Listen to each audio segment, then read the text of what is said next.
Traffic police હવે માત્ર wrong side driving, signal ભંગ કે હેલ્મેટ ન પહેરવા જેવા નિયમોના ભંગ કરનારાઓ પર જ નહીં પરંતુ ધ્વનિ પ્રદૂષણ ફેલાવનારાઓ પર નજર રાખશે.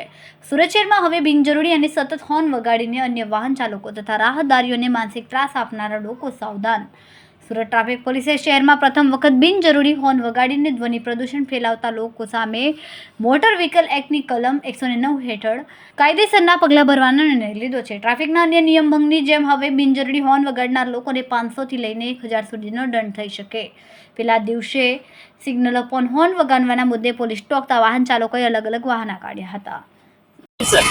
સુરત શહેરના પોલીસ કમિશનરથી અનુપમસિંહ ગેહલોતને ખાસ સૂચના આપેલી કે જે લોકો સિગ્નલનું પાલન નથી કરતા, સિગ્નલ તોડીને ભાગી જાય છે, તેમજ સ્ટોપ લાઇન પર ઊભા નથી રહેતા અને ખાસ કરીને બિનજરૂરી હોર્ન વગાડતા હોય છે.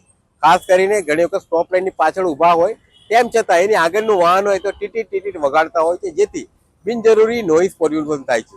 આવા લોકો બિનજરૂરી હોર્ન ન વગાડે તે ખાતે અમે આજ બ્રેલાઇનર સર્કલ ખાતે અવેરનેસ કાર્યક્રમ રાખ્યું છે, જેના પ્લેકાર્ડ દ્વારા તેમજ પબ્લિક એડ્રેસિંગ સિસ્ટમ દ્વારા આ લોકોને અવેર કરીએ છીએ કે આપનું વાહન બિનજરૂરી સ્ટોપ લાઇન વાયોલેશન ન કરે, બિનજરૂરી સિગ્નલ ન તોડે, તેમજ બિનજરૂરી હોર્ન ન વગાડે.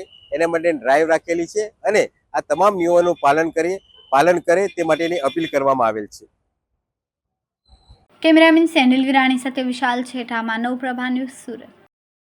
અમારા વિડીયોની નવી અપડેટ મેળવવા માટે સબસ્ક્રાઇબ કરો માનવ પ્રભા ન્યૂઝ ચેનલને. બેલ આઇકન ક્લિક કરો લેટેસ્ટ વિડીયો સૌથી પહેલા મેળવવા માટે.